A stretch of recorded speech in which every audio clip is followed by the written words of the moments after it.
So welcome to the UpLevel Podcast, Anabel. I'm so happy you said yes, and you're here to share your wisdom on this topic of leading through crisis, chaos, and change.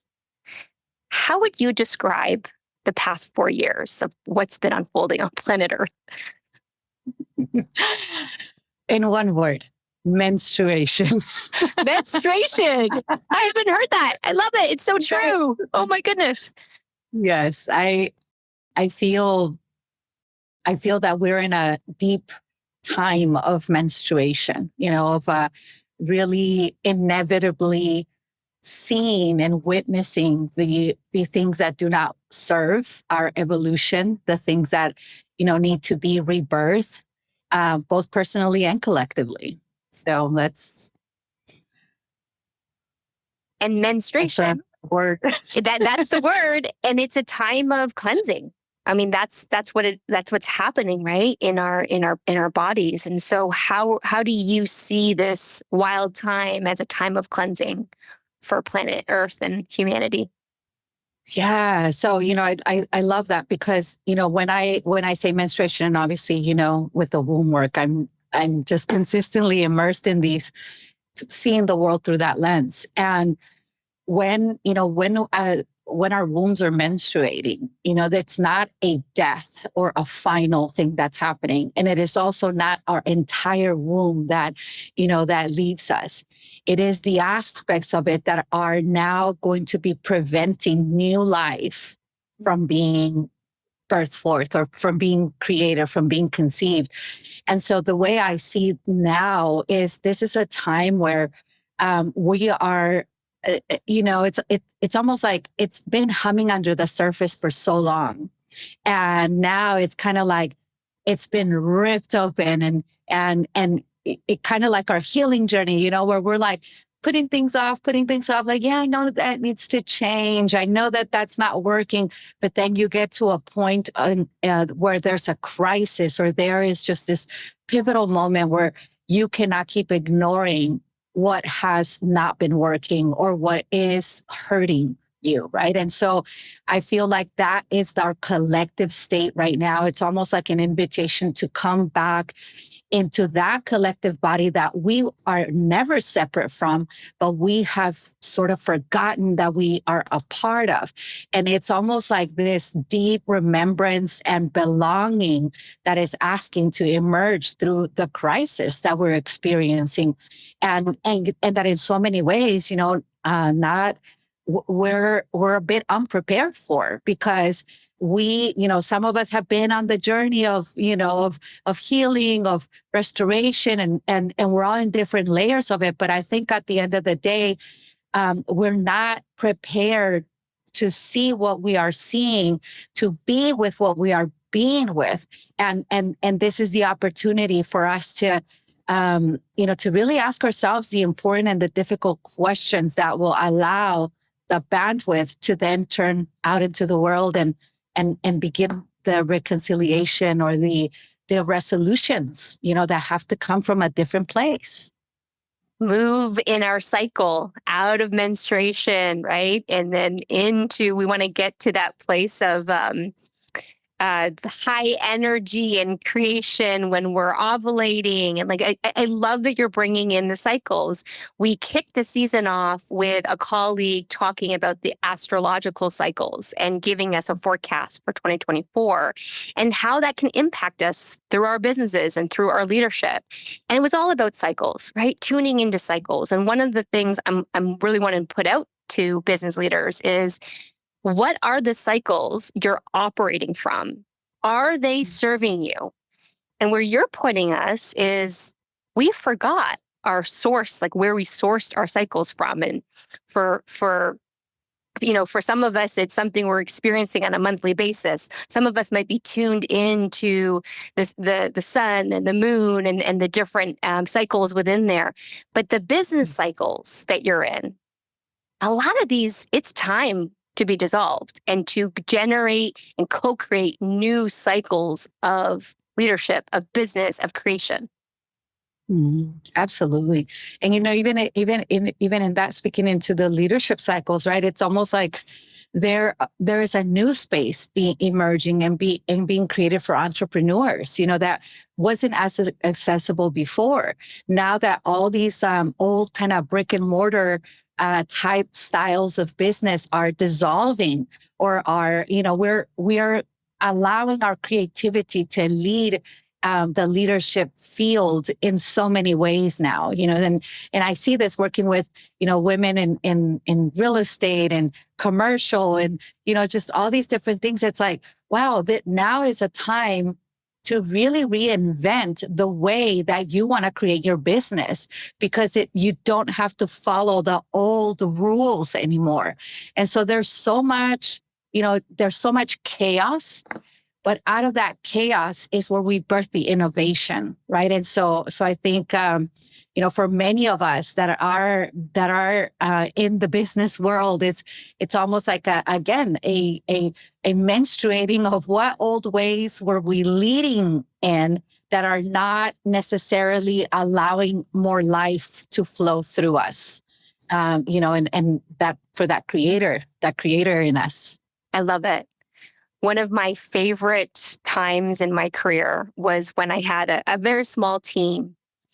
We were all female, identified as females, and we did our weekly planning based on where we were in our cycle. So if somebody was in ovulation, they would take the sales calls, the forward facing, where the energy's hot, you're feeling good. You're like, yeah, I'm going to close that deal, right?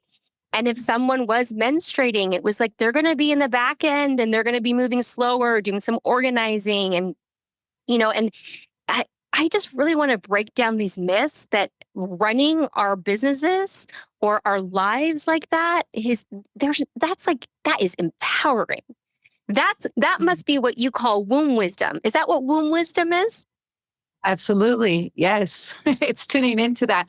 And I love that you bring this aspect of it in, because what you experience within that team, that is how we are designed to really thrive, and we're in a culture and a society that does not really embrace that, or doesn't encourage that, or doesn't even talk about that. Nope. Right. So we think we have kind of gone away from that collective, from that unison, into now we're these individuals, and we're isolated, and we have to make it happen. I have to create this, and I have to run this business, and in reality, it's such a limited view, because again, we can do that. Absolutely, we can do that. But where our bodies are going to end up, it's going to be in burnout, adrenal fatigue, all these different symptoms that then the body begins to express, because it's not our organic blueprint to navigate in that way, right? But then when you have a team like what you're saying, that's such a beautiful example. It's like you take what, that energy that is alive in you, and then put that into service in its way where it thrives, right? So yeah, in ovulations, like the sales call, like your body is radiant. You're emitting that life, that fertility, right? And then when you're in that menstruation, it's more like inward. It's like, what can I organize or let go of, in order to move into a new space? And I feel that, as in a woman's body, that when we really optimize that cycle, we begin to move differently in business, and we start to see that we move into a place of efficiency rather than productivity. And that is such a beautiful blueprint for our bodies, because we thrive inwardly. So we begin to build wealth inwardly, and we also thrive externally, for that external wealth as well. And for me, that's what womb wisdom is being able to really tune into the intelligence of your body, the cycles that are connected, that are interconnected to everything, to nature, to summer, to winter, to, because again, like you said, it's cycles within cycles within cycles. Everything is interconnected, but we can begin somewhere. And I often say, the treasure's right under our nose, right? So it's like, literally, it is our body. So can we begin there? And then and then extend outwards. Because when we come into the body, naturally, we're going to remember those aspects that we're disconnected from, nature, family, relating with others, all these things that kind of trick us into believing that we're isolated or that it's only our lives. And that's the ultimate for me anyway, is that I am able to be in that wealthy inner state that includes my relations, includes my environment, includes my body, and also the wealth that can be expressed through that, through following your life's calling and creating for others and being in service in the world in that way, and really dissolving all that poverty mindset that has at the end of the day not really anything to do with money, but rather with self, with self, with community and belonging and all these beautiful words that we feel an emptiness from. It's beautiful. Yeah. Will you offer us a short tool or practice from womb wisdom or from feminine embodied leadership, just so we can have our listeners ground in this moment, tune into a tool? Yeah, beautiful. I'll walk you through this, and I invite you to take this with you on your day to day when you're in conversations and when you're sharing, because it's a really powerful way to create a small pause to come into the body, and not always be in the mind, because we're consistently engaging the mind.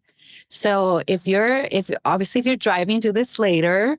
But if you are somewhere where you can have a little bit moment of silence, I invite you to close your eyes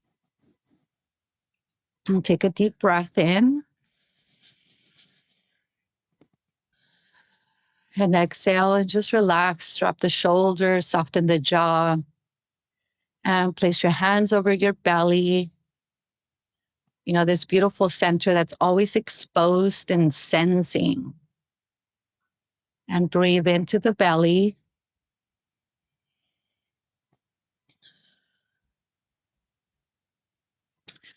And I'm going to invite you to just really, from this moment, imagine that your ears are in your belly.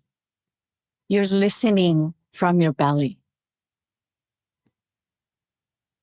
And this belly that is connected to everything around you, it can be the plants around you. It can be the birds outside singing. Just allow yourself to open up to the senses that are around you.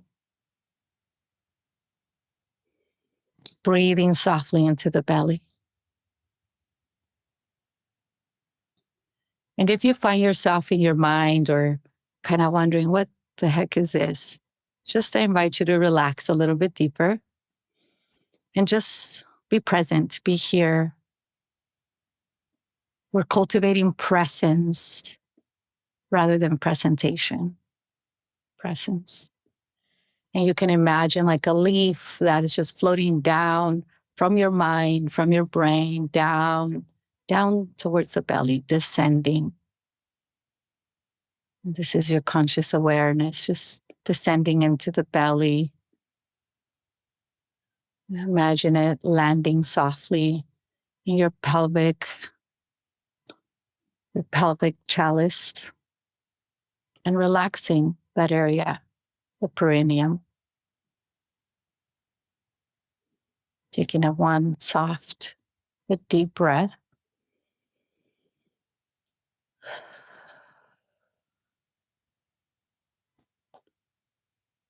And I invite you that next time you're listening to someone speak or you're engaging in conversation, that you tune into this belly, you tune into this, maybe you could just place your hands over it and allow the words of the other person to first meet your belly. And this is a way of creating that micro space to really be present and to start to cultivate that that restraint where wisdom arises. Let's just take a deep breath in here. Feel the belly. And come back and join us. It's like having a really yummy meal or like a really good little nap. And I just feel so much more embodied.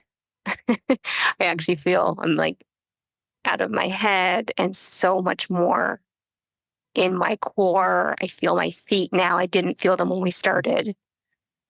It's so interesting how just that little, as something that just seems, wow, that was it, so tiny, it can really bring us into that presence, and within that presence, we create bandwidth for difficulty, and I often find that so much of it is about pausing, and we don't know how to do that, right?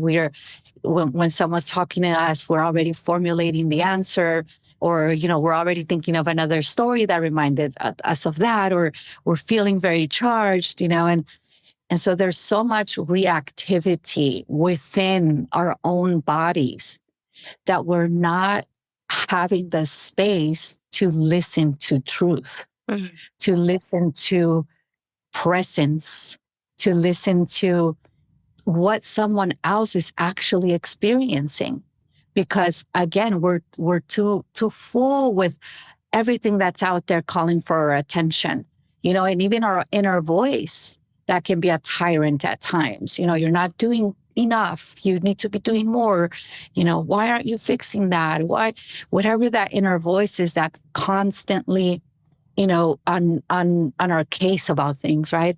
And so it's like when we start to begin to come into the belly, it's a way to ground us into the core of our being. And again, we say womb wisdom, we've said womb, but really the womb has nothing to do with the organ itself. Yeah. Womb wisdom is accessible to all of us, whether we have one or not. Yes. It's more so, and in some traditions, it's been called the Dantian, the 1 point, that it's that place between our probably 4 fingers below our belly button, that place where life enters us, and so when I do focus work with women, it's the womb, because, obviously the womb is where we create so many things, where we have our fertility, not just for children, but for projects and for life.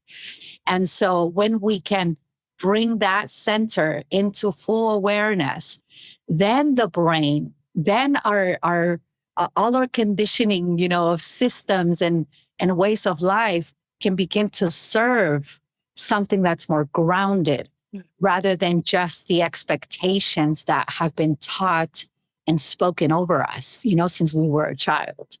So really that's that I find that so delicious. And like you said, it's like a yummy meal or a good nap, because it just brings you into there's a relief for me, almost like, I could just sigh. Yes. And in that sigh, I have a little bit more space than I had before. And this is so accessible to anyone. You can go into a bathroom stall and take a moment and do it. If you're working from home, take a moment to do it in between calls, before you go out of your office and enter whatever other chaos is there. And I think it's just becoming, these types of practices are becoming non-negotiables. If we really want to move from surviving to thriving, and for our leaders who are listening who still feel like they're on the hamster wheel, gosh, we want them to get off of it, right, Anabel? So badly. So what type of centering, connecting, deepening, presencing, I love that word, presencing practices can you bring in? And this is a beautiful, beautiful tool. So thank you for bringing it to us. Yes, thank you. Thank you for inviting and making space for it. I feel that as especially in, those of us who are in conscious leadership, right? There is a there is a there's a desire, a need, and an awakening of our deeper emotional selves. Things that before were like, there's no room for that here.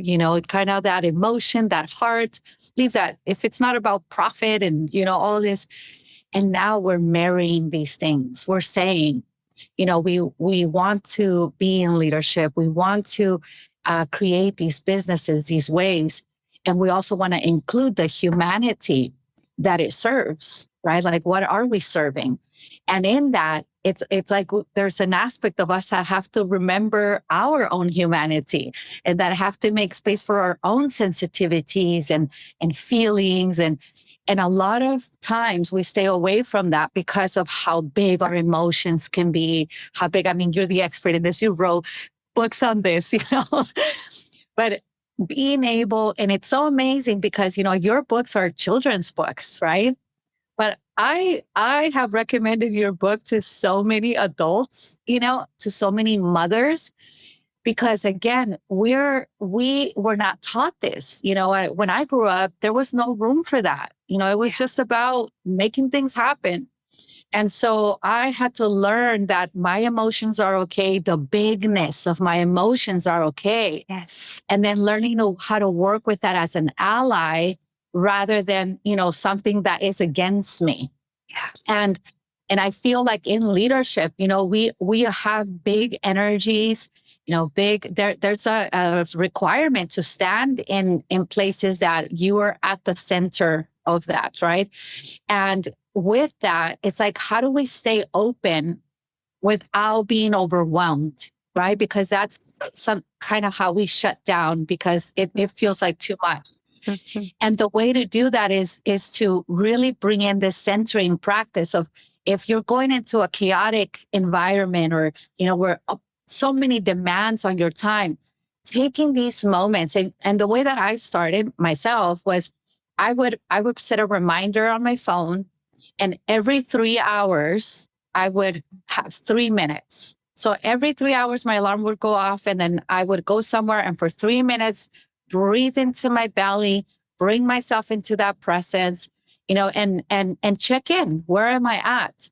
And then that was it, 3 minutes, and again, I invite anyone who is open to do that, because we've got to exercise these things. They're not going to be just, oh yeah, this is good for me, so I'm going to just start doing it all the time.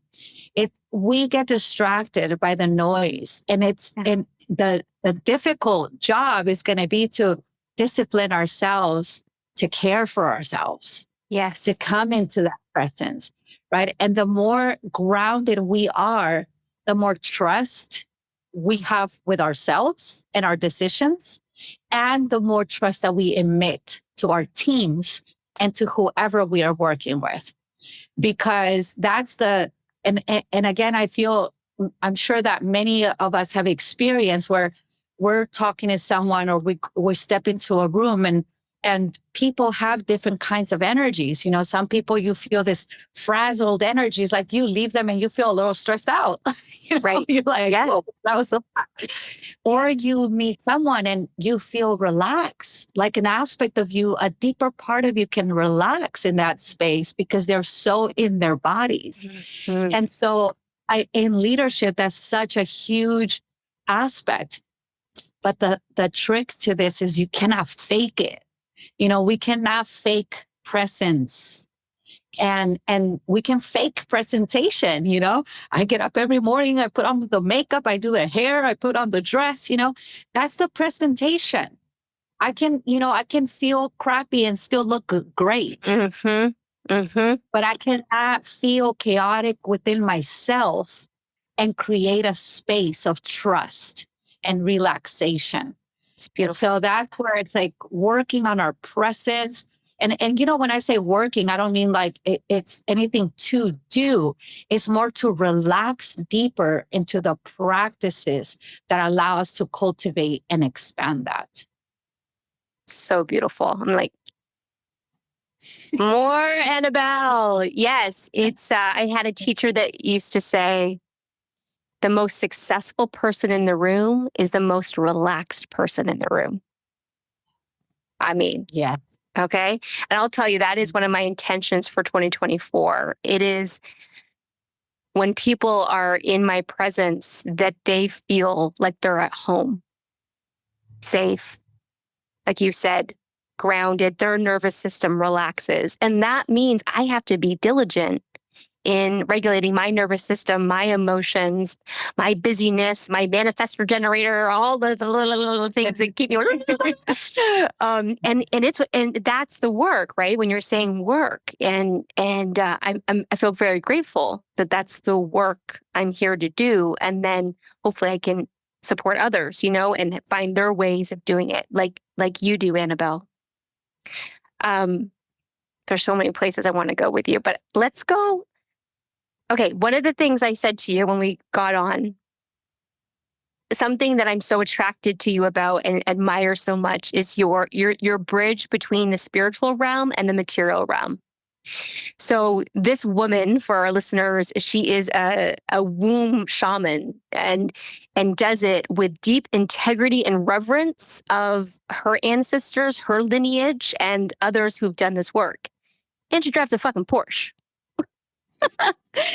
So when I came to your house to have a womb cleansing, and I was like, oh my God, this woman, I think this is part of the archetype of the new way of leadership. It's like, how do we be spiritual beings having our human experience, that we get to experience our abundance on all the planes, So folks, don't miss. It's not about the Porsche. It's about the duality. It's about the polarity. It's about what I'm seeing Annabelle can hold, and what I want for our listeners. I want us to be able to hold all of that, because we get to have all of that. Can you tell us a little bit about how you got here, a little bit about the story that makes you Annabelle? Yes. Thank you. Thank you. And, I feel for me, obviously, I speak a lot of the inner wealth and the external wealth, and I feel like our external wealth is defined by whatever allows you to carry out your purpose in the most efficient way. And that may be driving a Porsche, that may be, riding a bicycle, whatever that is for each of us is very different. And I feel that where a lot of the kind of like, when people are like, well, but you're so spiritual, but you're so worldly too, and again, for me, I feel being a human is so sacred. Having a body is so sacred. Residing where I live is sacred. All these aspects are so sacred when they are sourced from within. So my external reality will never take precedence over my inner reality. And for me, whatever I'm called to, I follow, because there's an aspect of me that's unfolding through that experience. And I think this kind of dual way that we look at the world of good and bad, has seeped into so much of our journeys, right? So it's like, if you're spiritual, you should look like this, you should dress like this, you should speak like this. And to be honest with you, I'm just tired of that crap. Yes, me too, sister.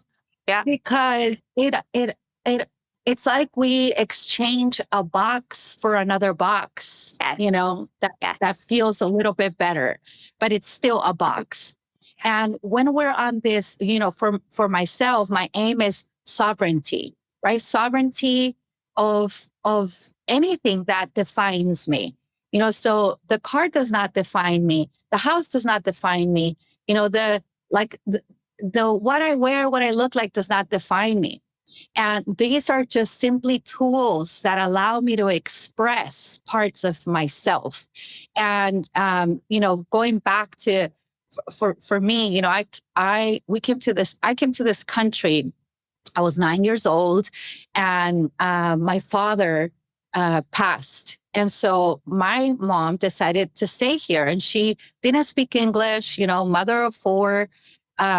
crazy children. We're all very, you know us. So it's an incredible family. Yeah. Very strong. And you're all have unique gifts and you're all expressing them in your own unique way, which is a model of leadership. Like it's so brilliant to observe and see you all. Yes, thank you. And for some of you who are the oldest of the siblings, I'm the oldest, you'll relate to this, but there's an aspect of, as the older sibling, especially in the Hispanic culture, it's like you are responsible for your siblings. You don't get to do so many other things that they get to do because there's that responsibility. And so when we were here, I grew up not having the opportunity to really follow what I thought I wanted. Because I had to get to work. I had to make things happen.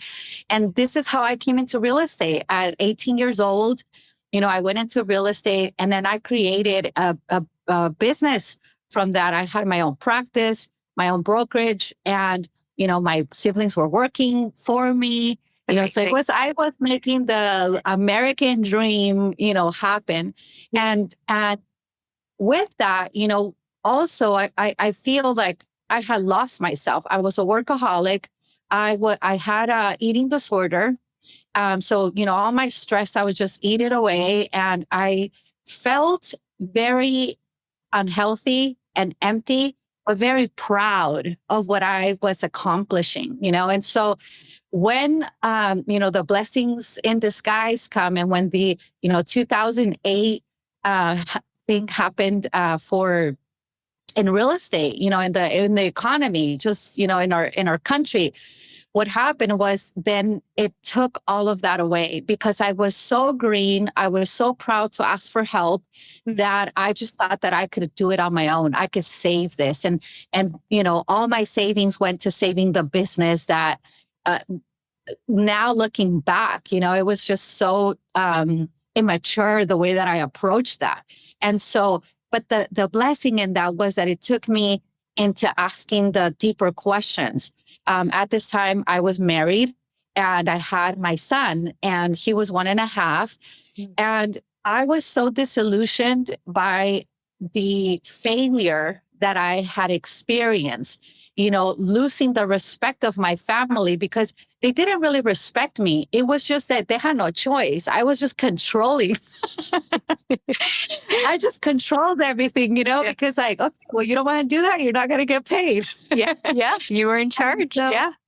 Yes. And, and it was like such an awakening for me that I really took the opportunity to ask myself, what am I going to teach my child? What am I going to teach this little boy is success?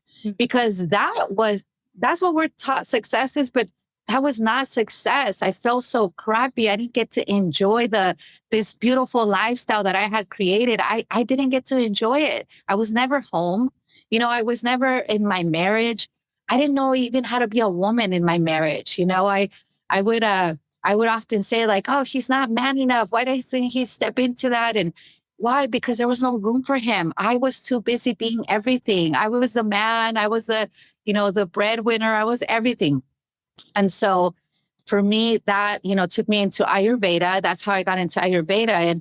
And I remembered that when I was younger, I used to love working with herbs and, being kind of like that. Like everybody would ask me, what should I drink for this? So it was kind of a very natural thing. And that's why I went into Ayurveda and just started my own journey and really figuring out, or at least, healing the parts of me that were so wounded and so distorted and so disconnected that I couldn't experience peace, that I couldn't experience or allow love in because I didn't know how. And of course, that took me deep into a grief journey that took me back to when I was 9 years old, into that loss of my father. And that, that began the journey. And so all that to say that as I came out of the cave, which was almost a 10-year journey. Yes. Not to scare anyone. Yeah. it was a 10-year journey of really being deep into, going into the shamanic path and just untangling and dissolving all these ideas and systems that were passed down to me, that were ancestrally inherited, and restoring that, remembering, that greater story of the feminine, remembering that a greater vision for my life. And when I started to come out, into the world again, to integrate into the world again, I was met with a lot of that, that choose your side, choose one thing, choose how are you going to present yourself? How are you going to market yourself? All these different things. And none of it felt authentic. Yeah. And for me, I felt like that woman who was 18 years old and created that business and had the skill, the business skill to take zero to something amazing. I couldn't leave her behind. She was also valuable. She was misled, and she wasn't in service to what I am now, but she's also an aspect of me. And so now it's almost like we get to work together, these two aspects of, this very medicine woman path, me, and, and then this very realist person, this realist woman that's like that's responsible, that has the bandwidth to care for more than just herself. It's like we're in marriage now, and we're serving, God. For me, that's my expression. That's how it's the divine mother, God, my calling, and utilizing these skills. Because what I have found is that as a creative person, we have so many ideas. We have so many things that we want to do. And I read somewhere, I can't recall where, but that the greatest challenge of the creative is how creative they are, because this is why we're unable to really focus on things, because it's like, well, if I do that, then does it mean that I can't do that thing? And, and so we're thinking that we have to choose one thing, when in reality, it's a string of things that we are weaving together for the greater tapestry of our expression. And so for me, I feel like I often walk this paradoxical reality, where someone can say something's bad, but it may not be bad for me. And the only accountability that I truly feel is authentic is between myself and source, myself and God, and I trust my journey so deeply that I know if I am walking the wrong way, it's going to, hopefully gently, but sometimes slap me back into that awareness of, is this really what you want to keep doing? And so I feel that expressing ourselves, especially as a woman, and with the background in my family of lack and, just these different things, that coming into financial wellness has been so healing for me, and has been healing for my family, and it doesn't mean that the road ends there, but it means that I am reclaiming a big piece that oftentimes in the healing and spiritual journey is also discarded and is also deemed bad. Yeah. And so I feel for me, I'm here, I say I'm a long-term idealist, but I'm a short-term realist. And the reality is, I've got bills that need to be paid. I have tickets on airfare that needs to be paid. Yep. You have a child that needs to be fed and clothed. Yes. Yeah. And so, and also it's like, how do I get to enjoy that I'm in this beautiful world as well? It's not just about having enough to feed myself. My necessities, my essentials are always taken care of.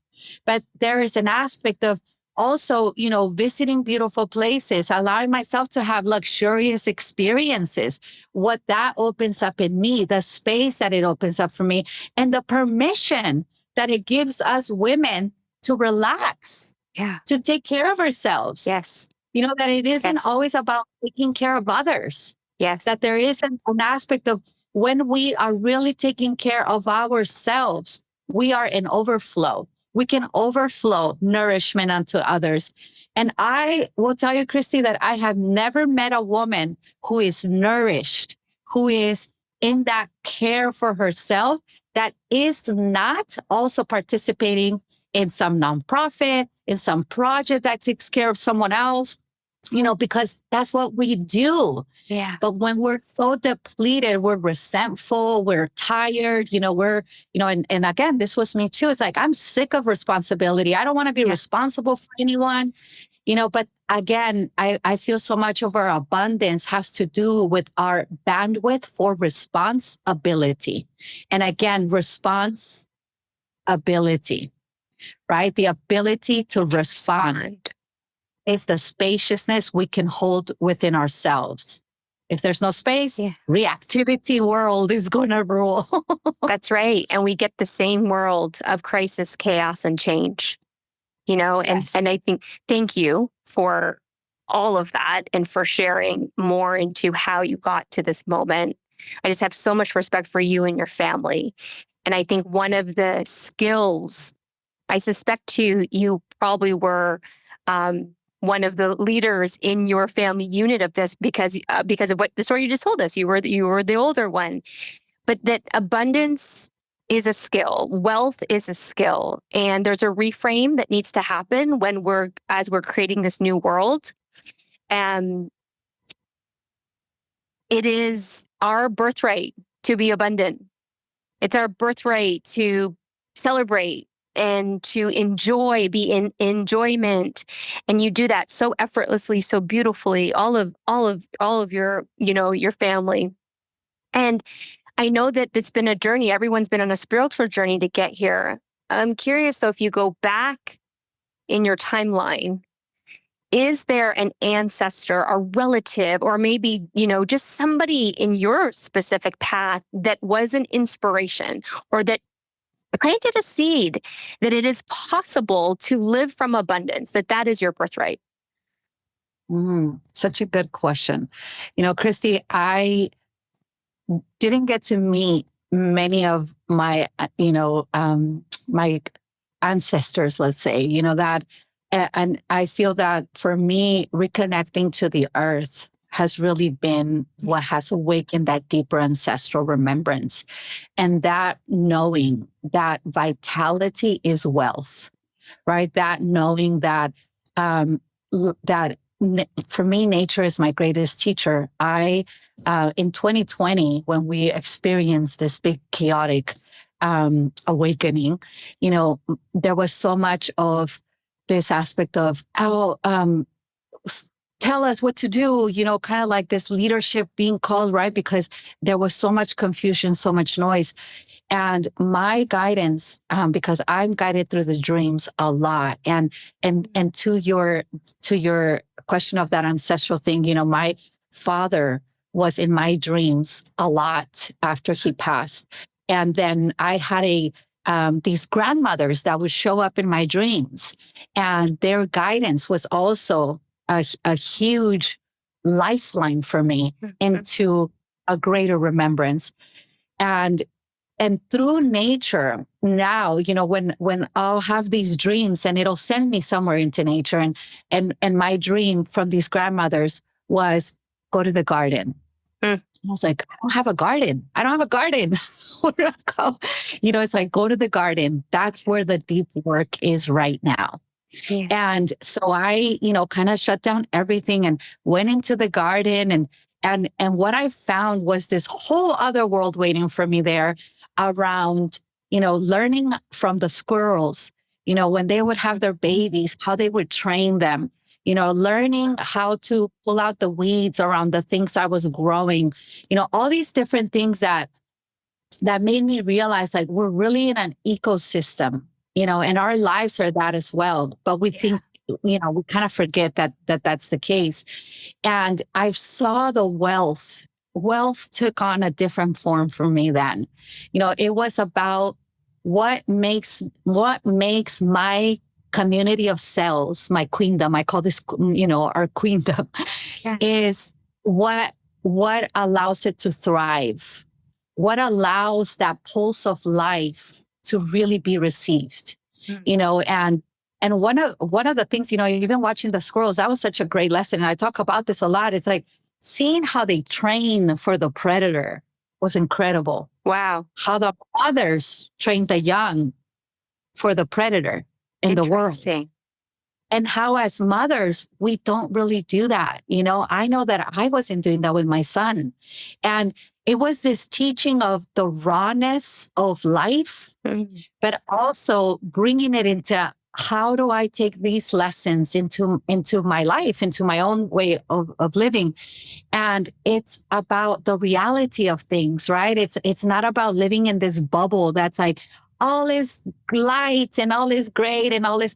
No, there's a very shadow aspect of the world that we have to be aware of, because it's in our own ignorance and forgetting that it benefits and feeds off of our ignorance, And so for me, that's like what it brings into reality. And maybe I'm going on a different tangent now, but all that to bring it back into our ancestors are everywhere.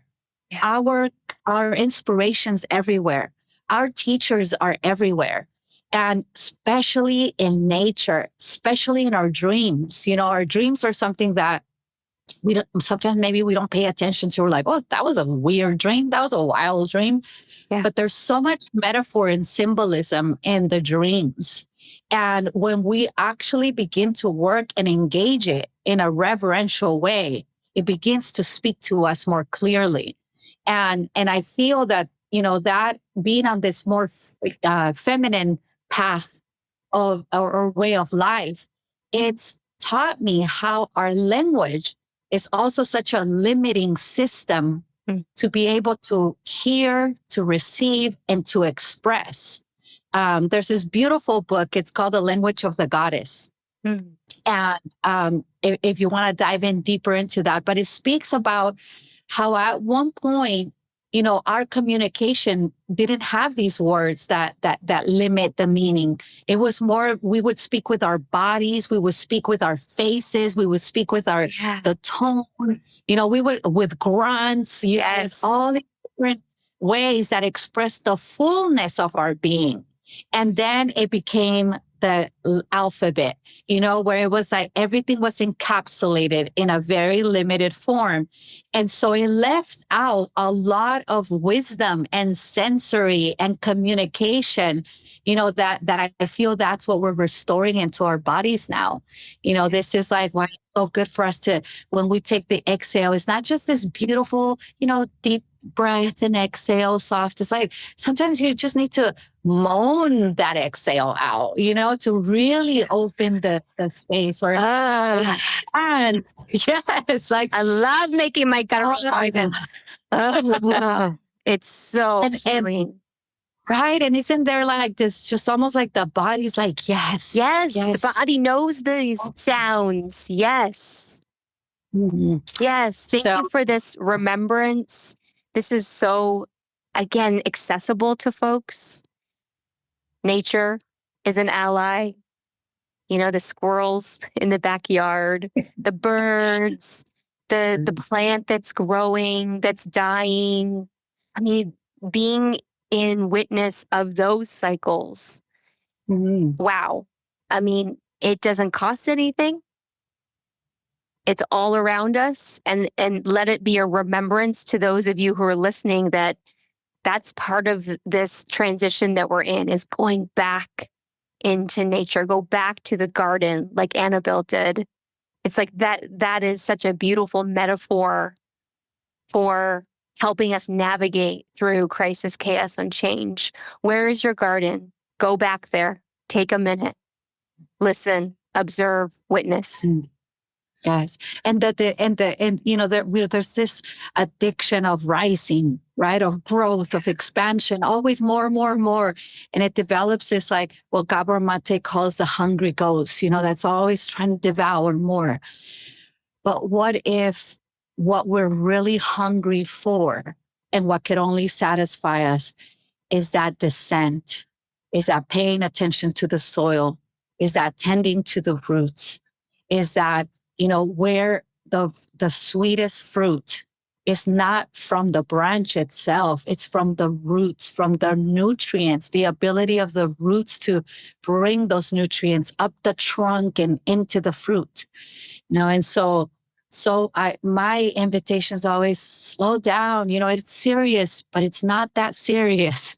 And there's a beautiful lightness that you also develop that, with all these the crisis around the world, all the horrible things, that are so heartbreaking in the world.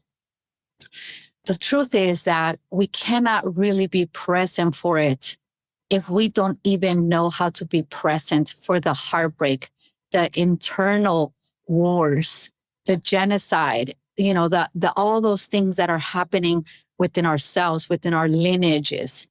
This is, and again, the more space we create within ourselves, the more available we become to what is externally happening. And it allows us to have a clearer, more grounded vision rather than an emotional reaction to something that's happening. And, I feel like your work, Christy, is so incredible because one of the easiest ways that we are manipulated as a collective and individually is through our emotional upheaval.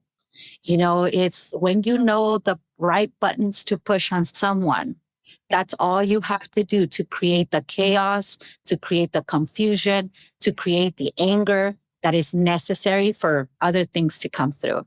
And so that's that true power and true empowerment is to become grounded, to be able to hold different perspectives at the same time, to be able to really hold that tension of opposites. Like Marie von Franz would say, this Jungian depth psychologist, holding the tension of the opposites is the way of wisdom because you're able to really digest.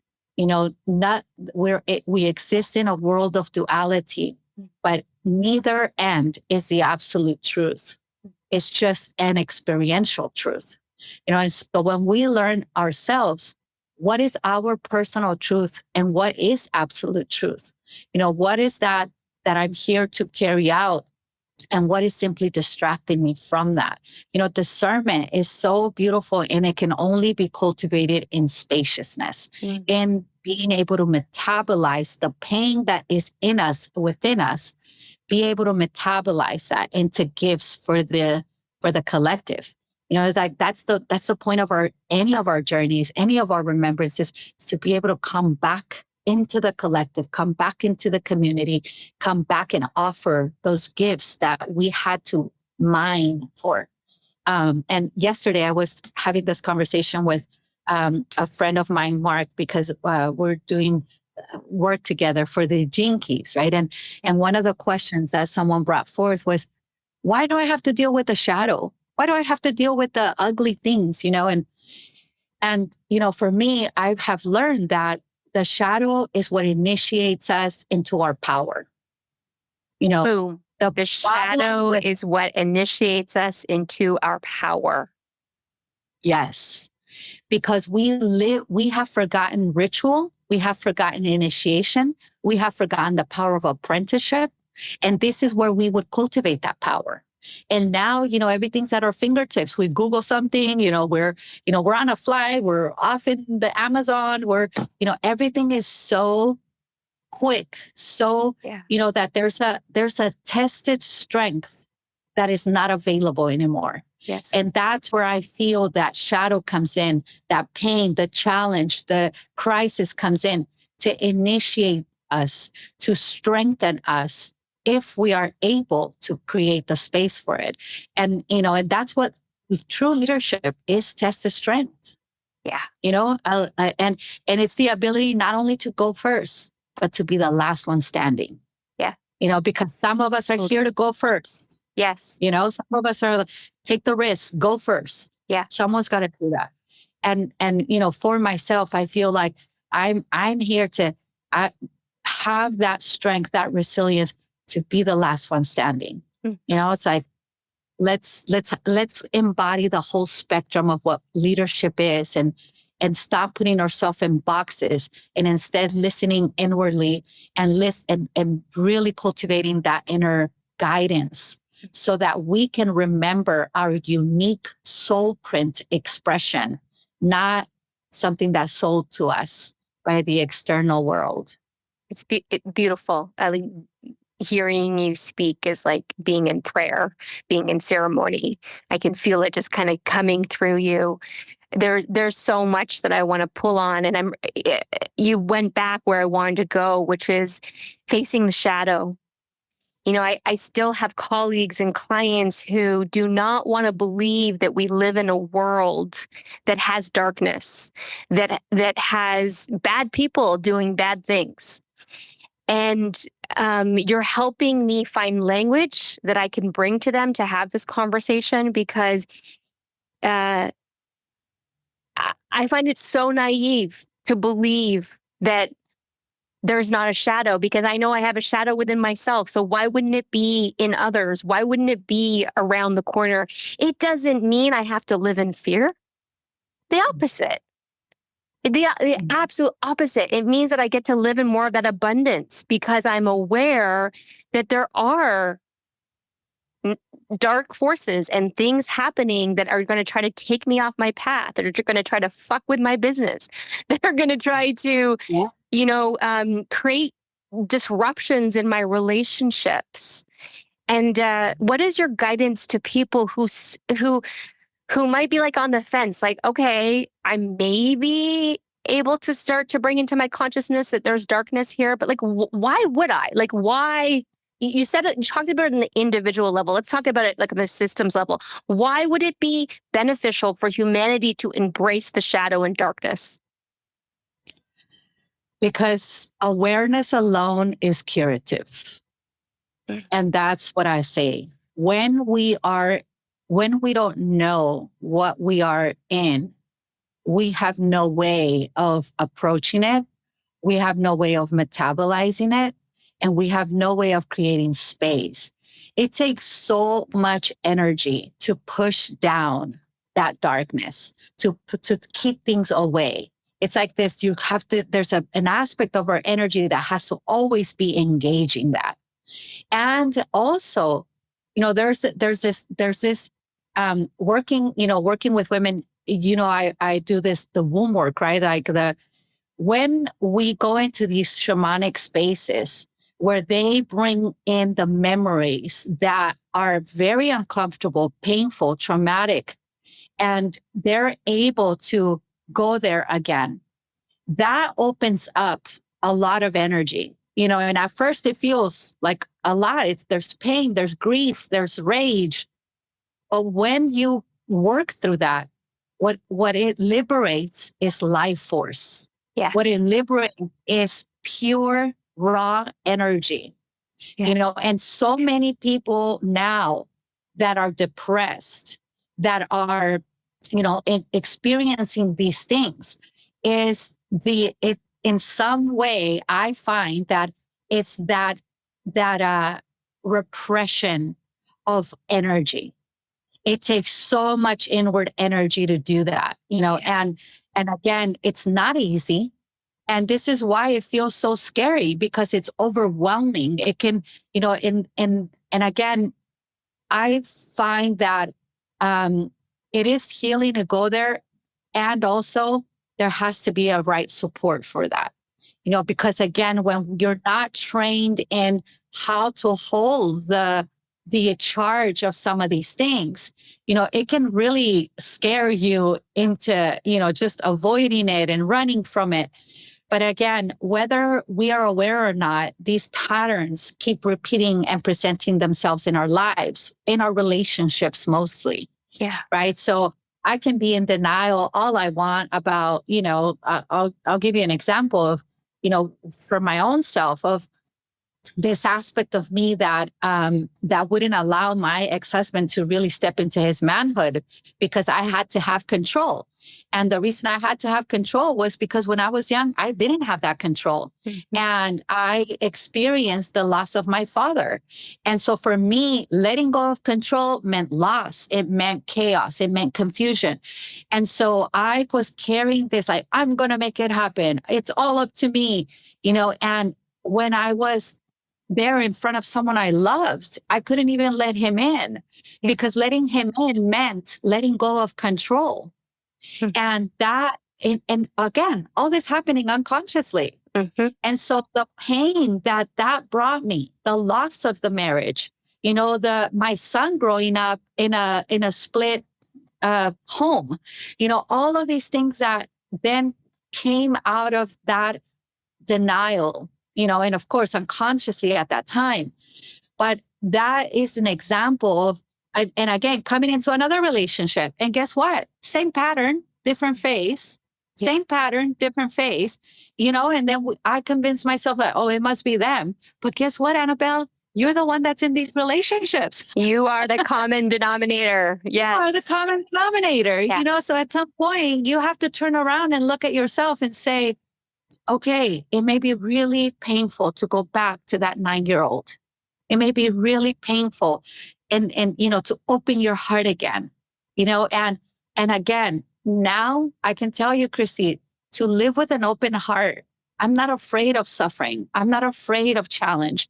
I have changed that, shifted that narrative that, now I know that whatever challenge comes my way leaves me better. Whatever challenge comes to me is because it's initiating me into a new level of bandwidth. And so when we are able to grow bigger than the problem, bigger than that shadow, it no longer is limiting. It no longer is oppressive. It no longer is scary, because we understand that, when a challenge comes to me, I can't find the solution because I'm too small for it. So can I grow myself in that bandwidth? Can I grow myself in awareness, so that I can bring it into me and metabolize it instead of keeping, myself small and hiding and running away and, all these things that take so much energy. And so shadow for me, it's these aspects that we have abandoned along the way, individually, and they're also generational. They're also the generational inheritances that I love the story of the Golden Buddha. I don't know if you've heard it. Tell us. So in 1958, there was this Thailand monastery that was they were remodeling or renovating, and they were moving this big clay Buddha statue. And so when they were relocating it, they noticed that there was a crack in it. So, they said, oh, we have to call someone to come and fix it. And so they started looking at that crack, and what they saw was something shining, underneath it. And so they started to chip away at it and, became curious, like, what is this? And what they realized was that it wasn't a clay Buddha. It was a golden Buddha. It was made of gold.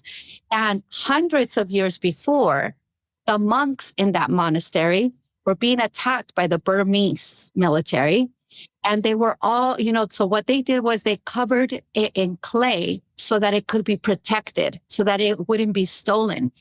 But they were all killed. So no one knew that they was protected in this way until 1958. Wow. When this crack in the clay revealed the gold.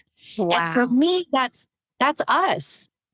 Somewhere along our generations, someone protected us from certain things.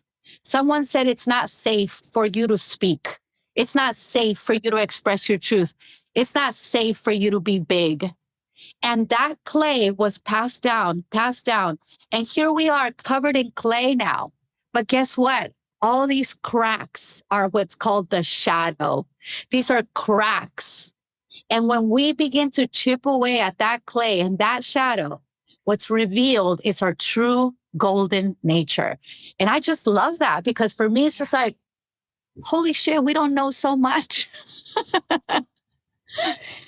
It reminds me of the Rumi quote, which I'm gonna mess up, but it's like it's the cracks where the light gets in, right? Yes. You know, Yes. and that is why going into the cracks, into the shadow, into the depths, there is so much value and substance in doing it. And I know that people are scared to do that. And I love your guidance, which is don't go alone.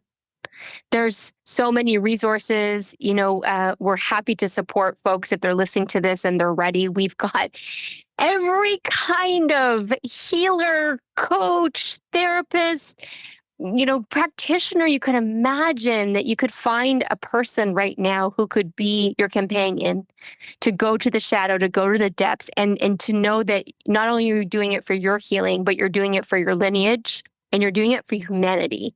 And this is a way for us to lead through crisis, chaos, and change. Is, you know, putting our healing first and knowing that it is, we can't deny it anymore, or else we're going to stay on the hamster wheel, my friends.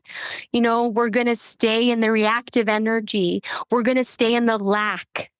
We're going to be sick. We're going to have dis-ease of the mind, of the body, of the spirit. And we don't want that. We want everyone to up level. Yes. Yes. Yes. I love this concept of in the native traditions of the faith keeper. You know, every tribe has its faith keeper, and the job of the faith keeper is to stay grounded and to be connected to the greater vision when trouble falls on the, you know, on the tribe. And that's really how I feel that, you know, there's all sorts of expressions of leadership, but that's one that's being called right now. It's like, can you be that faith keeper for those around you? Can you be that grounding force, you know, that can embrace the chaos, that can hold that this is a change in seasons, that this is where the trees let the leaves fall so that the ground can now have new nutrients to create new life. And can we surrender that finality of things? We're always continuing. You know, there's always everything that has come before serves what's emerging, you know, in our own lives, individually and collectively. And that's really challenging to remember at times with everything that if we're only paying attention to what's happening externally, to what's being fed to us. You know, it's like there is that there's that inner wise one in all of us that knows some secrets, that knows the mystery, that knows that the story isn't over, you know. And so that's what we, you know, I invite all of us to tune into that, because that's where our wise one emerges, you know, like Carissa Pincola Estes writes about in, you know, the women who run with wolves, you know, that's the la que sabe, you know, the la huesera. She, you know, all these archetypes that reside within that just knows that we are an opportunity for life in the divine to express itself. And can we receive that? Can we receive the wealth of that? Can we create the capacity to truly be in abundance, you know, and vitality? Yes. Oh, Anabel, what is the gene keys? Give us like a bottom line, and how might that body of work serve folks right now? Yes. Gene Keys is a transmission brought forth by Richard Rudd, and it originates in the system of human design. So they're kind of walking hand in hand. I would say that the Gene Keys, for me, you know, where human design is more like a structure, like this is how it is, you know, listen to your authority, all these things. What the Gene Keys brings forth, the iteration of that transmission, is it allows us to learn how to contemplate, how to pose the question and allow the journey to unfold the answer, rather than just a direct kind of answer. And it consists of 64 archetypes, and they're all, we all have our design or our chart. And that begins an exploration of each of the spheres. So, for example, we have the activation sequence, which is the one it opens with. And actually, we are in the Jinkies. Mark and I are going to be leading our online retreat starting in February, exploring the activation sequence. And that consists of the first 4 spheres, which are our life's work, evolution, radiance, and purpose. And it talks about like, what is our purpose? What are we here to carry out? And what are the ways in which we get in the way of that? Our shadow mechanisms.